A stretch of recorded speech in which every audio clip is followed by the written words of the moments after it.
Hello, everybody, and welcome back to the show. And quite the show it is. It is. I don't think you can claim that. Oh, yeah, I suppose somebody else has to tell me that it's a good show. Don't they? Somebody validate me, please. I'm not stroking anything of yours, especially not your ego.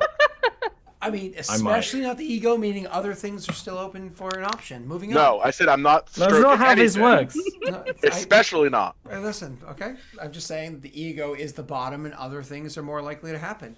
So, you guys hold on to this thing until it goes all the way down and eventually, with a little plume of smoke that comes up and billows outwards, the anchor hits the ground.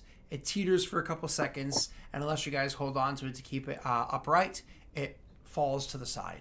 The ship is anchored, and you guys are at the bottom of the ocean floor for however deep it is where you guys currently are. Right? Obviously, you're into a spot where it's not going to be crazy deep. Mm-hmm. So, with the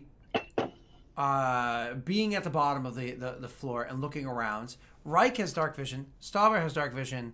Bellum does not. Bellum has 5 foot of Yeah, bright I am light from my following that candle. light. Awesome. It's really useful we had that. Yes. Otherwise you were just screwed. You do still need to find out exactly where it is that you're going. So it's funny that Bellum is the one that can't see, but he's That's the one funny. that has to lead you. Oh, that's interesting. Sounds like I'm gonna have some disadvantage on some checks. You actually didn't even need to use a check because you have a class ability. Cast my spell. Your ability to communicate with the lands around you. You're talking about my. Yeah, I do that. Hold on, I have a button I can press for that. Press my buttons, baby.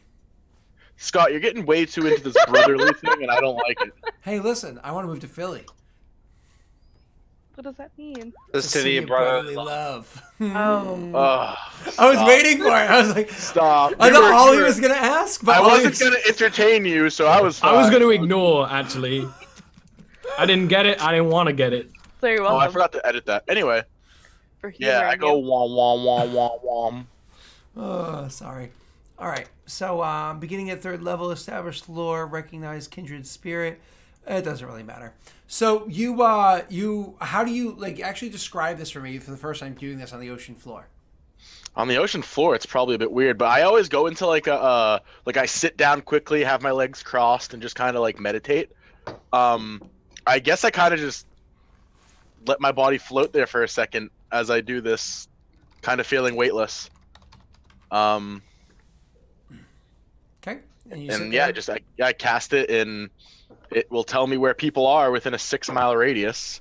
So, you sit there like you said, and you more or less allow your body to kind of move around with the ebb and flow of the current down here.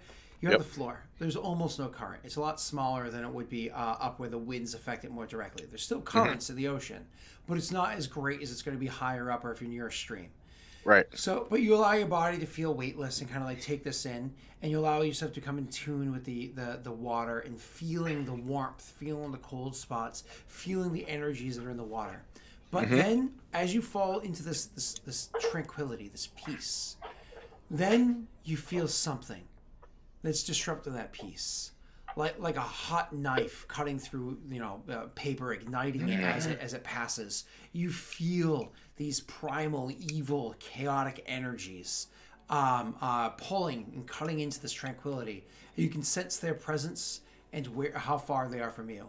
As for their numbers, they're in the dozens, which makes it difficult to identify because they're kind of all over. Right. They're not. Oh yeah, absolutely.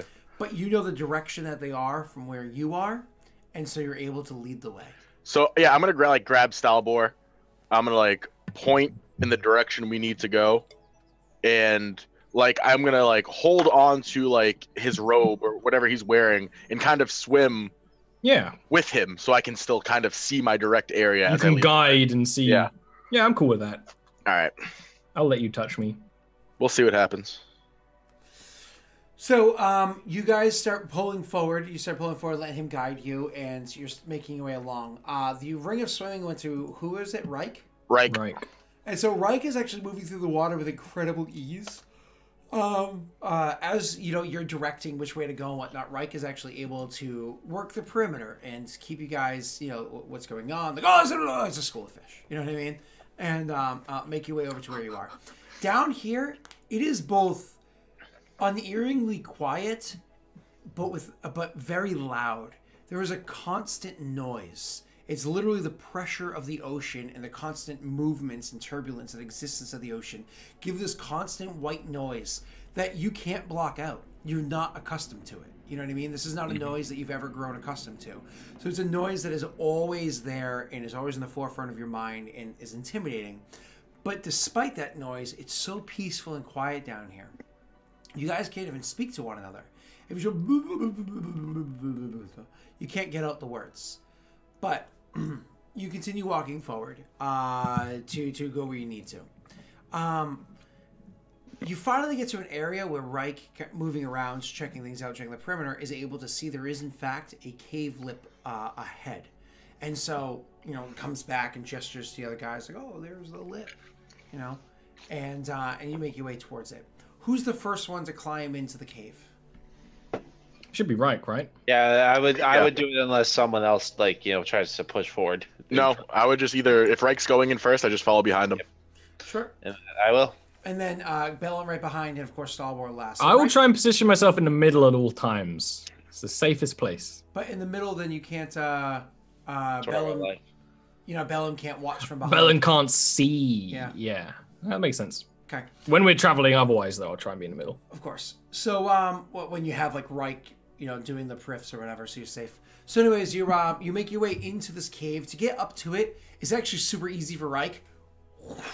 Gets up the height he needs to and just kind of swims over into the cave itself. Swimming into the cave, it has a bit of a tunnel shape to it that goes inwards by about 50 feet and then starts to go upwards. After you go up about 20 feet, all of a sudden your head crests the water and you realize that you're inside an air-filled cavern down below. It takes a couple moments, because as your eyes are blinking around, looking inside there, you're able to see the cave walls in the gray, the black, and the white. You're able to see all around the grays, the blacks, and the white. But you're also able to see light sources that are inside there too. It's like a glow, like a pure white color that exists inside the cave as well. It's hard to make them out again as you're in your dark vision. So after a couple of moments of your head cresting and just taking in the sights, you blink a couple of times and allow your eyes to transition back into the regular light spectrum.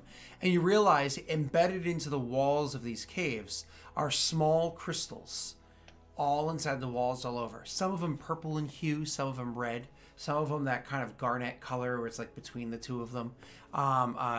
All of them giving off this ever so slight faint glow, enough to make the entire room filled with a candlelight sort of light, so light obscurity. Reich and Stalbor will be able to see in there no problem.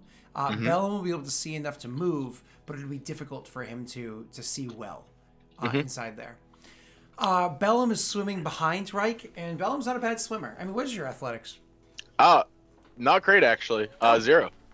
Oh, you're a terrible swimmer. Not good. So Bellum's actually in good shape. He's somebody that takes care of himself well, is able to work his way through, trudge his way through the marshes and whatnot that existed in Droam, right?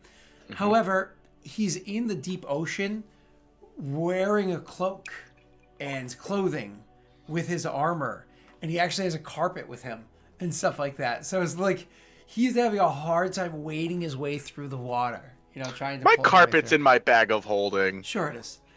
Wading his way through the water, trying to get his way in. Eventually, he's able to make his way through. Stalbor hanging back a little bit, watching him go ahead just to ensure that he's safe and whatnot, and keeping an eye.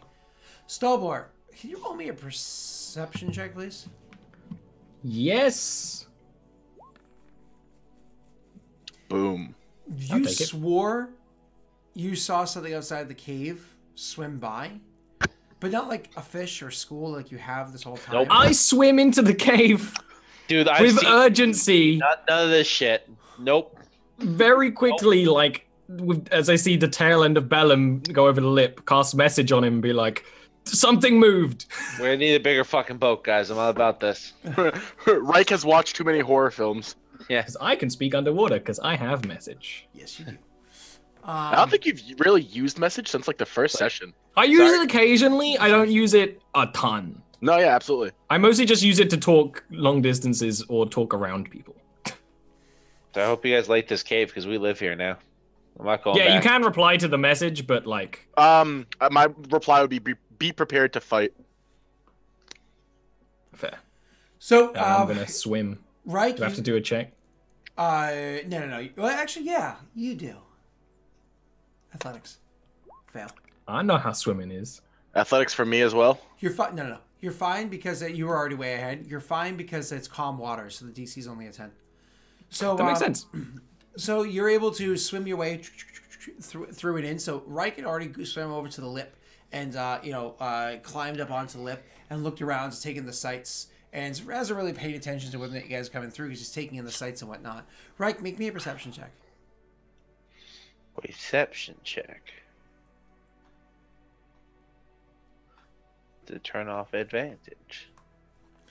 Oh, this guy. What is that? A new move? God damn it! Yeah, that's it. It's beautiful down here. And you're taking in like the different sights and seeing like the different paths or whatever that this tunnel can go down, and just the sheer width and the height of this cavern. I mean, this cavern that you're in is probably about 25 feet up and stretches wide by about 18, 19 feet. That is a huge cave. It burrows inwards with a slight incline that looks like it might get steeper up ahead, but it's hard to tell because you can only see so far. As the thing kind of like goes further down and into the cave. All of a sudden, Bellum crests through the water as well. Bellum blinks a couple of times and is able to kind of like adjust to actually see more and is able to see the same beautiful lights like I described. Before Bellum is even able to get to the lip, Stalbor comes up and pops out of the water over by the lip and is already pulling himself up to the water. Up and out of the water. There's something in there. Right, there's a sense of urgency in the situation. I look at well, I look at him and I say, well, more than likely, how big was it? Menacingly big. Which you can translate because you know Stabber well enough. Like, I don't know. Bellum's gonna say, well, we are hopeful we have a way out. However, this might eventually be the way out. We probably shouldn't leave anything that could stop us from getting out. I'm gonna cast Frostbite on myself to freeze all the water off me and sort of chip it off. No, you go to you just Bellum can help you. Unfortunately, I don't have predestination. Unfortunately, when you do that, you also freeze your clothes to you, and you're like, "This is a bad idea for." This is better than the alternative. This was the It's worst. so cold now. He's freezing. My I have a clothes candle. It'll be are fine. frosted to me like an anime cartoon. I am going to ready my bow. Well, not ready my bow, but I'm going to grab the arrows out of my bag of holding, put them into the quiver, the ones that work underwater. I'm going to say I think we need to kill this thing now. Was it following us? Can I do a perception check into the water? Try and see that. Yes, you can. Easy for you to say, motherfucker, with the arrows that work underwater. It's very handy right now. I bought them for a reason. You ever tried to punch someone underwater? It's gonna turn out poorly. Have you ever tried to stab somebody underwater? It works out way better. So I haven't, for the record, in case there's any lawyers listening. So, But not with a blade. you, Ollie, you look in the water, and the only disturbance in the water in the pool that's before you is the ones that were made by the three of you clambering your way out of it. Whatever it was, it's left now. It was Just let's make sure that if we do end up leaving here this way, that we remember that something might be here. It's over by the cave mouth. I'll nod to that. Sadly. Okay. So you guys are now inside the cavern and taking in the sights. The three of you have been standing there for a couple moments and looking around and speaking. Could you all, not right, could the other two roll me perception checks, please? Yes, sir.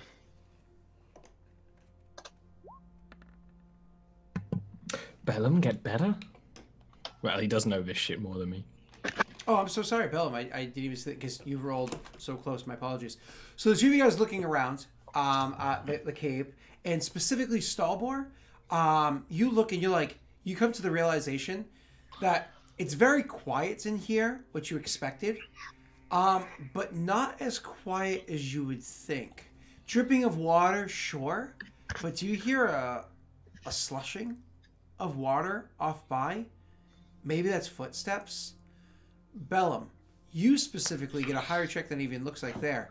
You don't just hear footsteps off in the distance. You know the sound of these footsteps.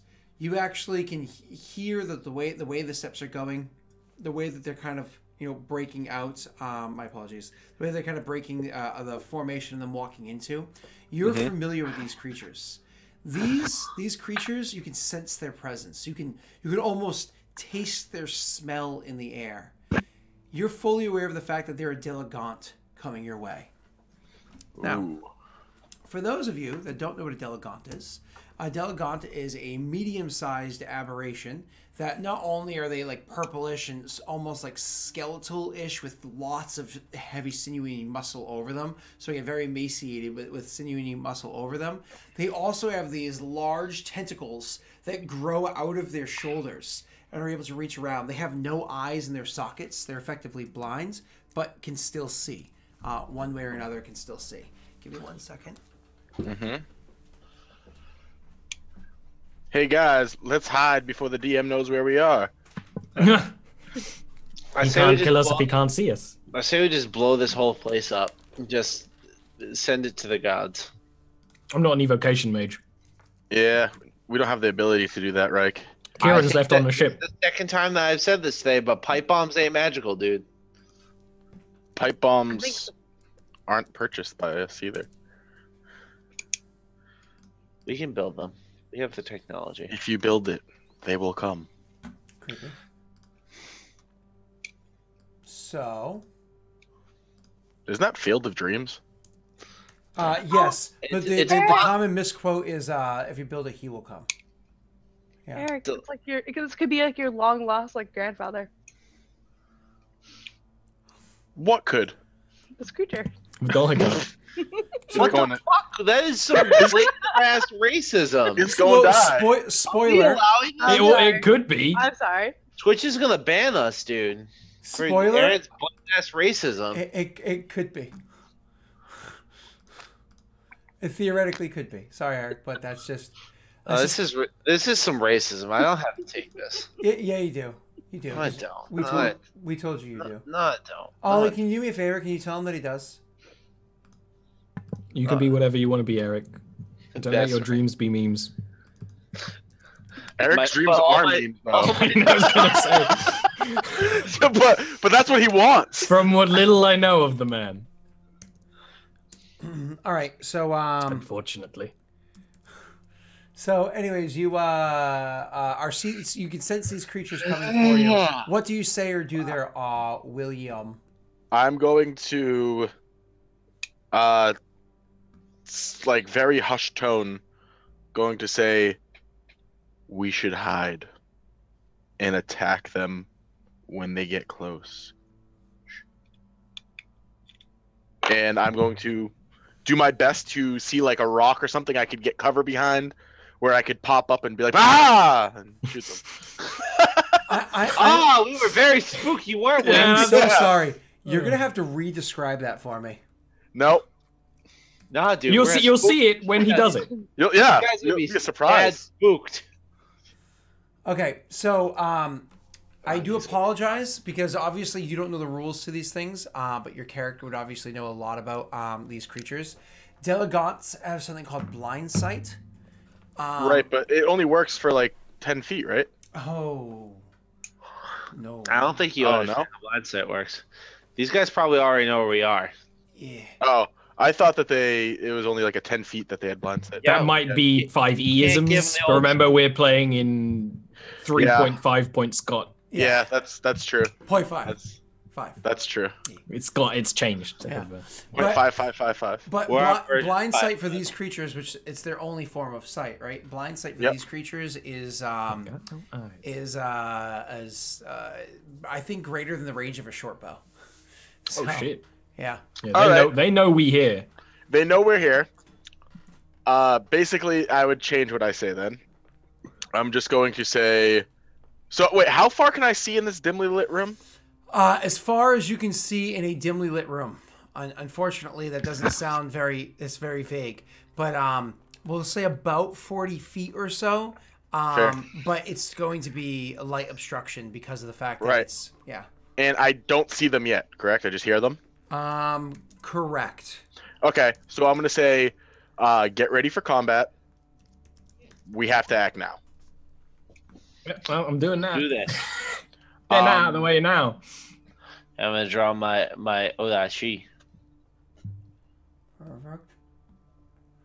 Sure, it's a disadvantage on wisdom perception checks is what Lightly Obscured does.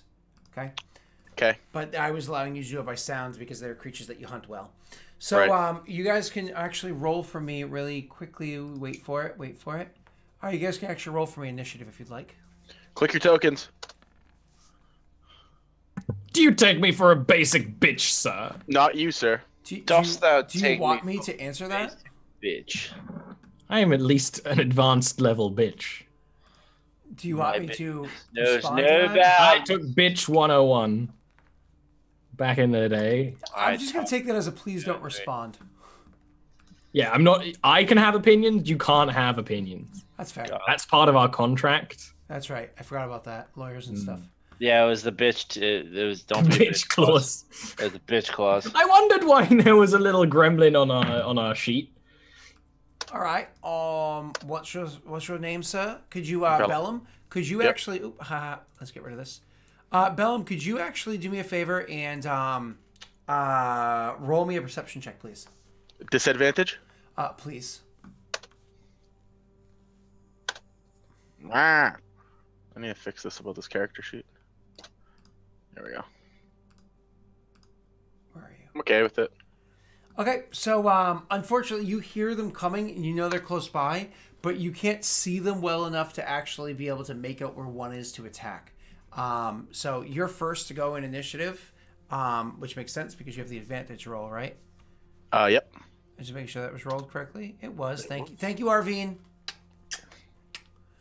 He's not awake right now. Yeah. So He doesn't watch this shit. He has enough of you in his daily life. Yeah, I know, poor guy.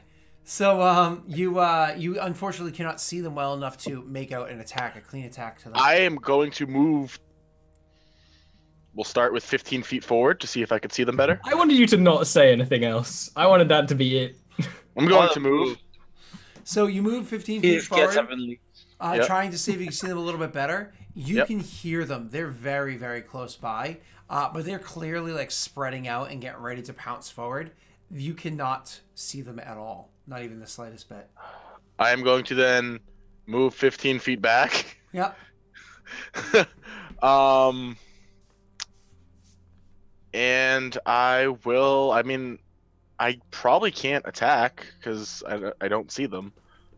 So, what would be like shooting in the direction of the sound? What would that do for me?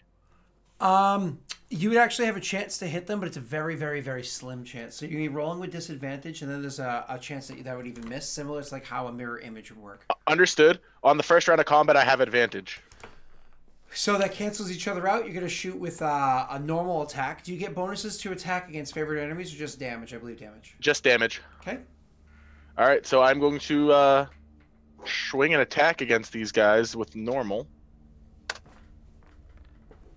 Oh! That is such a good roll. But again, it does work like mirror image. I understand. So what do you want me to roll for that? Remind me, mirror image, high numbers, and which ones are the bad ones? Low numbers are bad, I believe. So roll again for me. Depends on the perspective.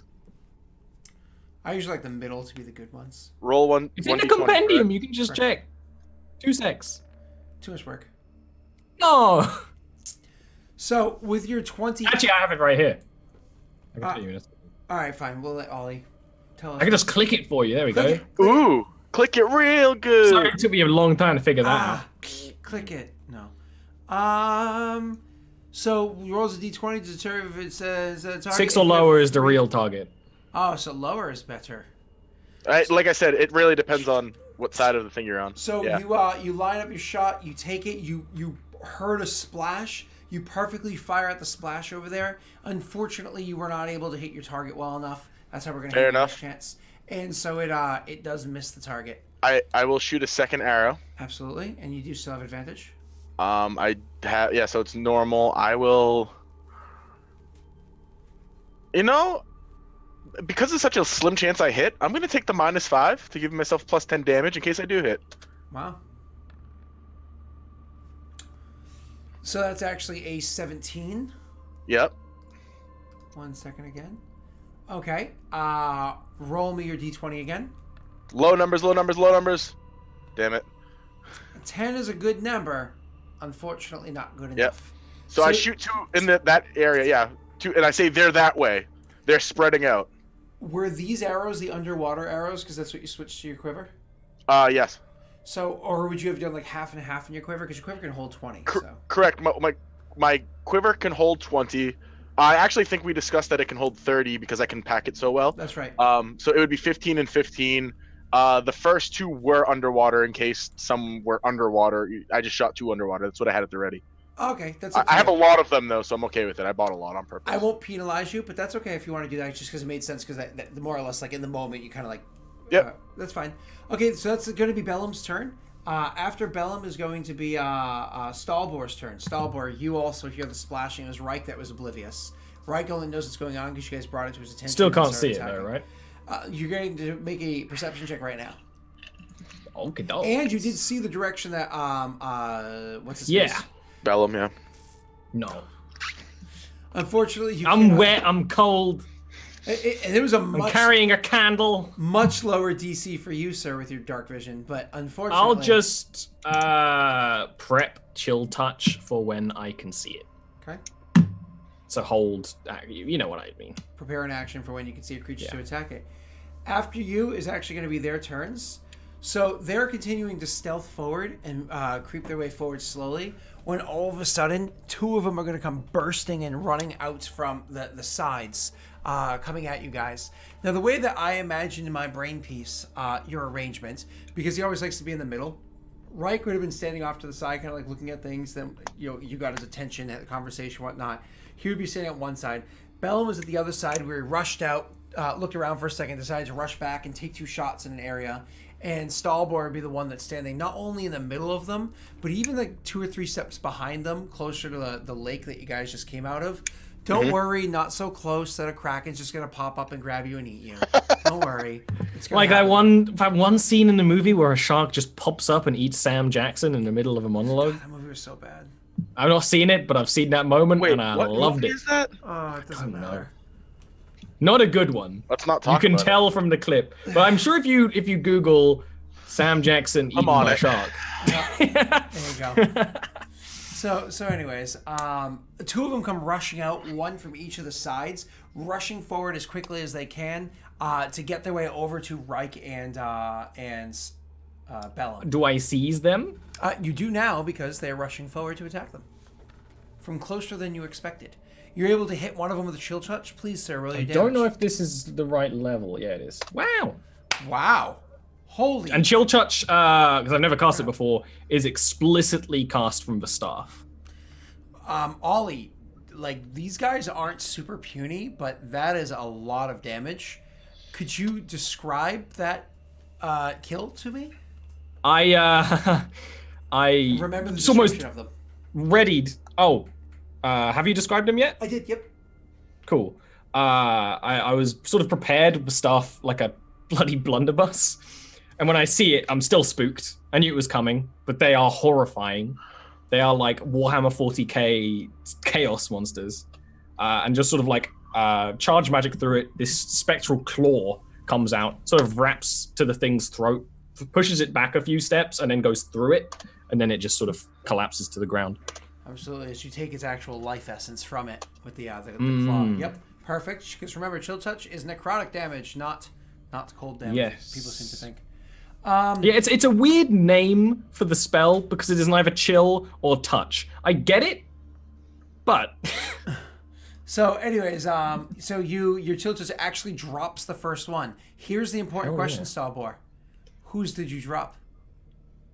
Reich's or Bellum's? Reich's. Oh, were they coming from two other sides? Yeah. I'd actually say Bellum's. I'm probably looking that way. I'm probably closer to him because we left. So the creature comes rushing forward and attacks at Reich. So Reich, as the thing's rushing at you, you don't see it at first because you just see this like horrifying creature running at you, and you think like it's gonna the speed that it's coming at you, you think that it's actually gonna like pounce on you or lunge at you and try to bite at you or something. But as it's getting really, really close and you're kind of like squaring yourself off quickly, trying to prepare yourself for the attack, out of seemingly nowhere from behind it, two tentacles lunge forward and grapple at you before its body even gets to you. Its tentacles are actually reach weapons. So they get to you before it gets to you and surprise you with how quickly they get there. Meaning, more or less, they actually have a pretty good chance to hit. So let's make those attacks. Boom. Where's Reich? I want to attack that foo. There he is. Number attacks. Chance to hit. Oh, forgot to check that. Damages. All right. Right, you have an AC of 18, is that correct, or has that been changed? Correct. Yep, it's now 18. You have an AC of 18. As I said, these tentacles surprise you with how quickly they come at you.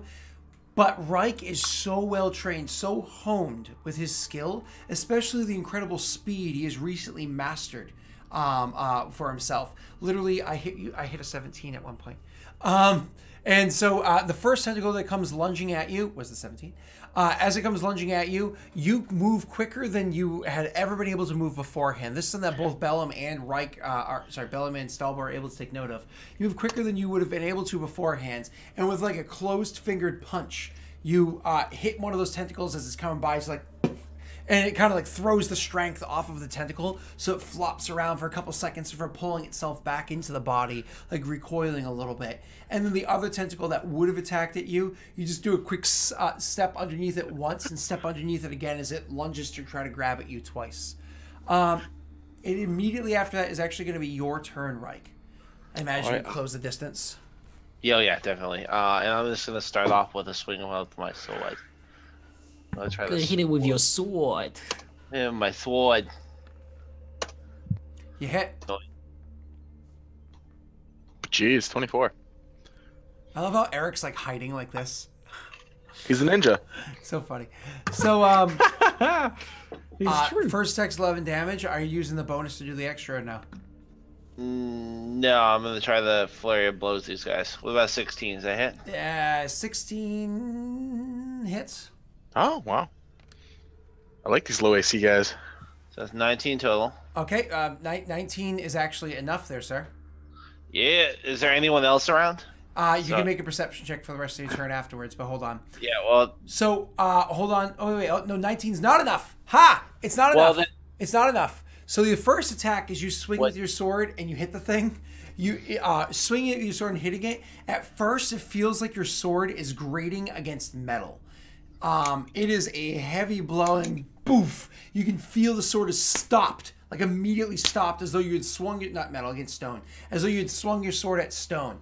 But then you drag your sword with all of your might across that stone-like flesh that they have, and you are able to rip it open, dealing some damage to it.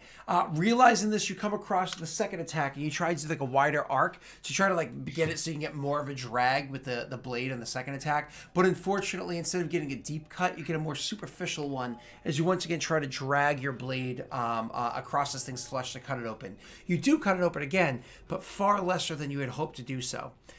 Immediately after that, you rush up and you close the distance, and again, its tentacles kind of writhing around trying to grapple at you. You come up forward and drop an elbow to the side of the thing's head, and it actually hurts your arm, your hardened arm, more than it hurts the creature as you bash the thing in the side of the head. It does take a hit, but not as much as you had hoped. Eric, it's still your turn. You do have one more attack, I believe. Oh, no, Fury Blows or? Yeah, Flurry of Blows as well. I'm going with one more. It's another hit. And this last attack is a full-on square punch to the thing's face, hoping to like knock it out, knock it back, whatever the case may be. But your fist, as it collides to the face, the thing doesn't flinch. Granted, it doesn't have eyes to make it like blink or something, but it doesn't even flinch. Your fist clearly just punched stone. You can feel it on your knuckles themselves. All right, it's still standing in front of you. Still standing? It's still standing. Jesus Christ! All right, well, that's all I got. I'm out of tricks, guys. He's a one-trick pony. I tried to swore that if it didn't die, everyone run. Bellum, you can clearly hear there are more coming from both sides and up ahead. However, there's still one over with Reich that Reich just released a furious attack against, but it's still standing. You fully know why this thing is standing and why Reich wasn't able to crush it. Could you say I have a general idea of a number via the splashing or no? What? Do you think I have a general idea of how many of these things there are because of the splashing or no? Roll me a perception check. Again, because it's a favorite enemy of yours, I won't give you disadvantage for this kind of guess. Okay.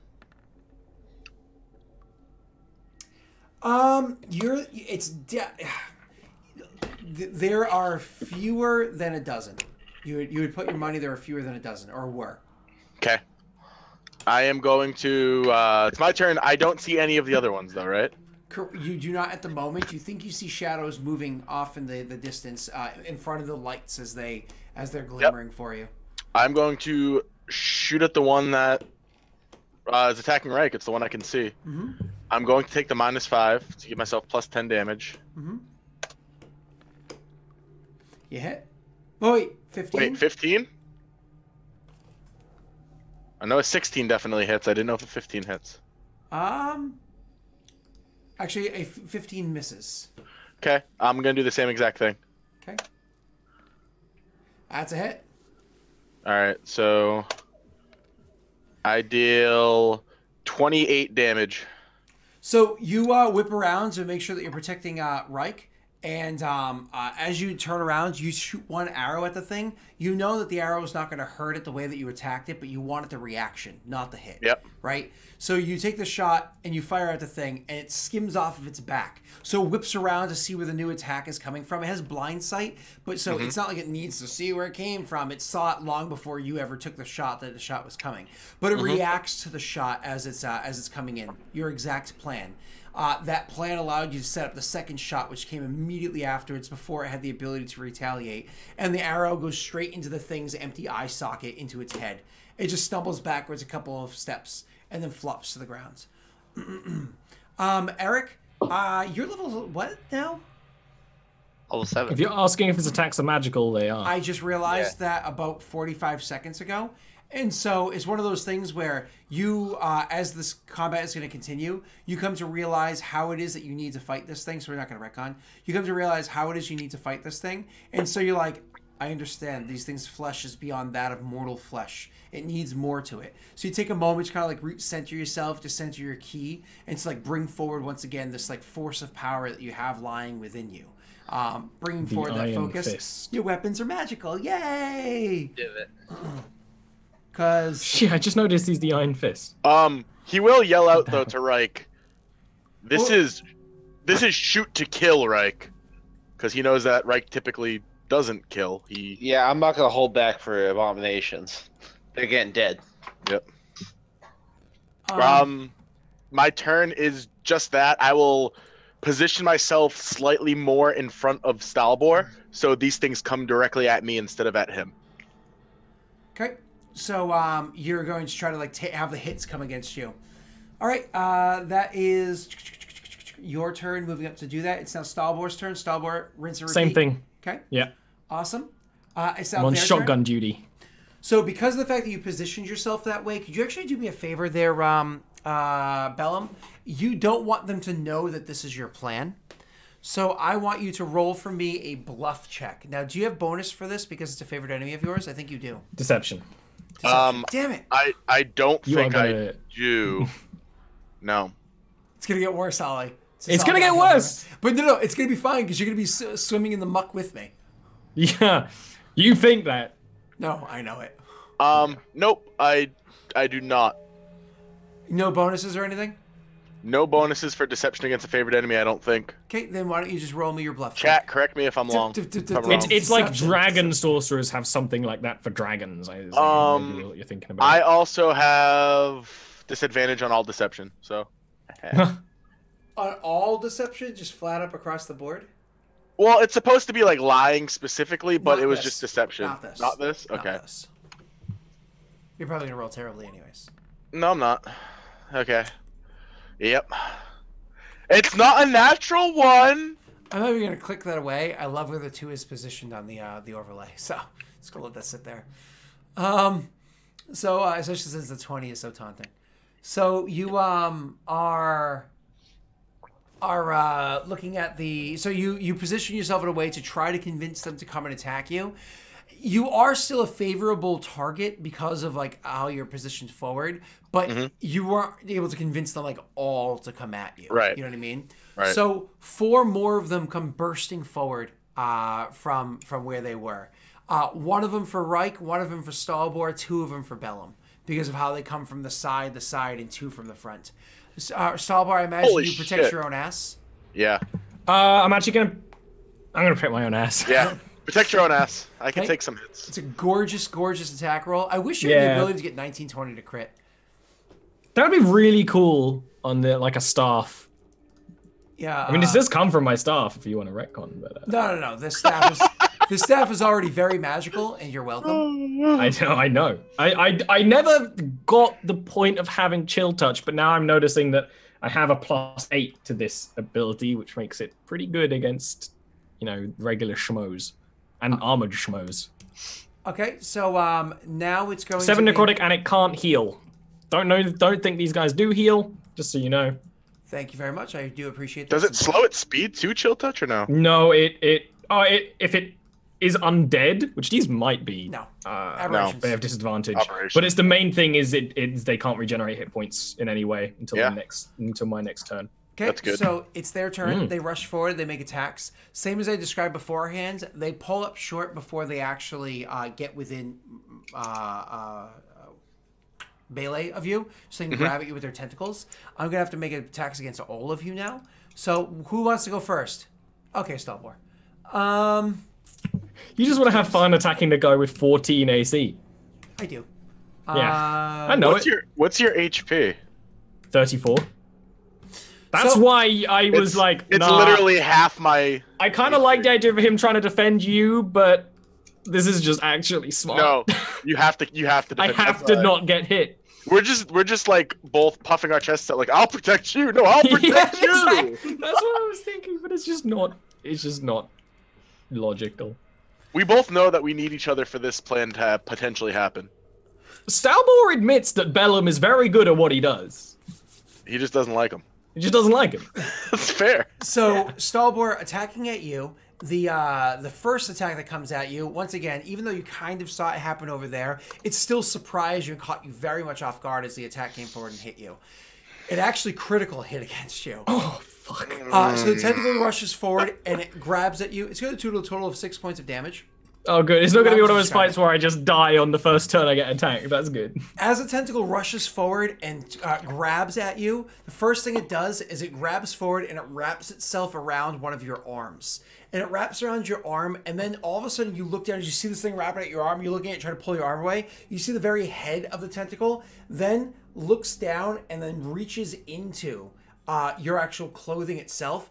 And some sort of residue or something that exists on the very tip of the tentacle allows it to just move through your clothing as though it was liquid, literally burning a hole into your clothing, and does the same thing to your flesh. Just These embedding shirts are itself new. into your flesh. Does that 6 points of damage. The second tentacle reaches forward and tries to grab your other arm Literally or just chest, bought the other session. but you're able to use your have magic mending, staff, don't like a worry. little blast from your magic staff, to hold the thing back so it can't actually grapple you. The It's second not the one, point of I have mending. Point is I don't want my shirts to get hurt in the first place. I made a boo boo. Hold on, I gotta attack him again. So, Oh god, here we go. So, Bellum, 2 of them rush forward at you, and each of them are going to have 2 tentacles attack you. The first one that gets to you, its first tentacle you were prepared for. You actually saw it coming out of the corner of your eye, and you turn and you swing with your bow, and you're able to smack the tentacle out wide so it can't hit you. But that left you so open the second one does hit you, and also does just not wrapping around your arm or anything, just comes forward and burrows itself straight through your clothing, armor, and into your flesh itself. 4 points of damage. The second one coming forward does the same thing, where you already have 1 tentacle inside you, but still with your bow in your hand, you're able to bash aside the tentacles, and both of them go flying out wide. But one of them recovers quick enough to then come in and underneath your opposite arm. So in your chest over here, under your arm over here, 3 points of damage from that one. Both of them have the tentacles literally lodged into your body. As for you, Reich, yours comes forward and tries to grab at you. The first one, as it comes forward, you're able to step to the side from the tentacle and swing with your sword to try to sever the thing or remove it, and it recoils very quickly from that. And as the other one tries to lunge and grapple at you as well, you literally grab the thing with your hands. But as you're holding with your hands, you see the little head of the tentacle in your hands moving around, and as it's wiggling, it's actually starting to try to burrow into your hand, and you can literally feel your flesh dissolving in your hand as it's moving around. You quickly let go to get it off of there. No damage. Both attacks missed. It's now Reich's turn. Question though, Scott. So is it just the they 10 feet away from us, right, when they attack? Correct. Eric, your turn. It's 10 feet away, but you can move up. I am going to do that. I'm going to swing my Odachi. 16 hit last time, so I'm assuming it still does. 16 hit, so it does, yes.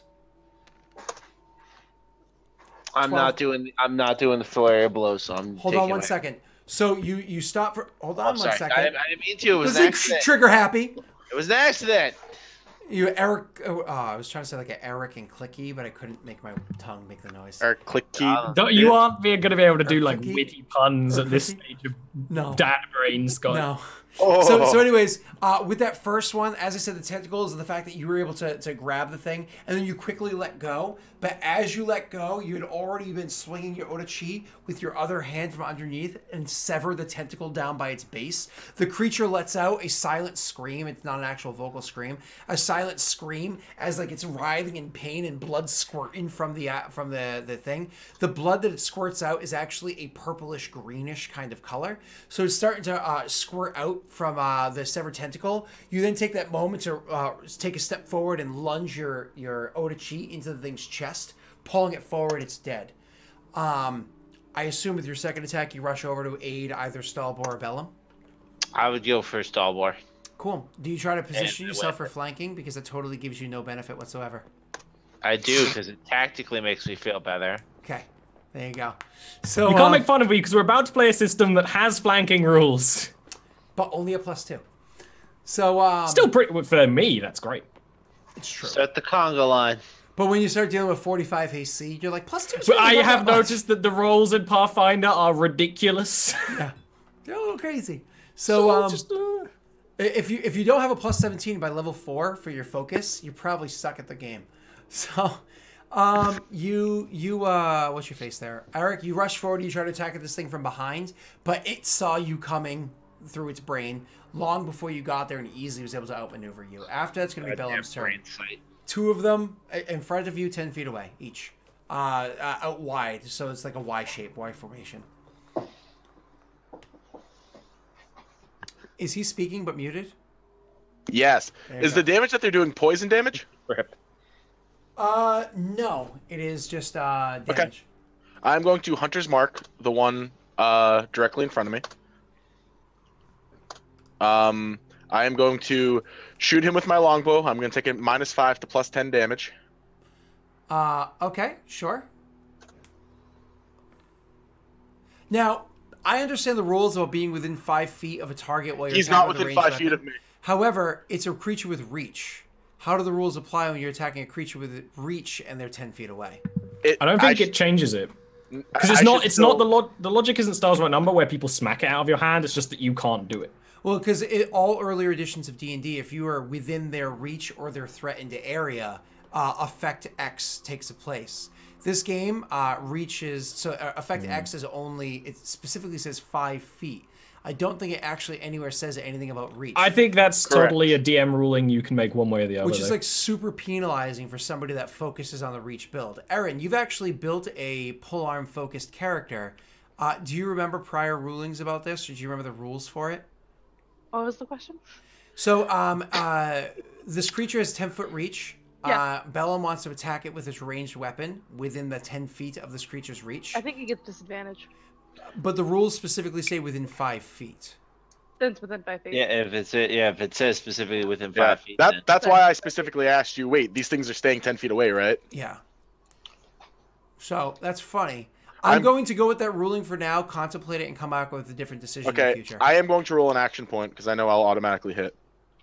Yeah, you hit with the first attack. All right. So, has this guy been hurt yet? No, right? This uninjured. All right. So he is going to take. Oh, that's a really bad roll. 17 But 17 plus a d6 plus 4. So 18, 19, 23. 23 points of damage. That's more than double its health. So you line up the first arrow, you take the shot, you look at it dead in its empty sockets, and then you fill one of them. Same as before, it stumbles backwards, then just flops on the ground. Its tentacles kind of writhing around a little bit. I then shoot the second one that's next to me. I take the -5 again. Mm-hmm. Oh, this is devastating. And yeah. 15 plus, what is it? Plus 4? Plus 4 plus 10.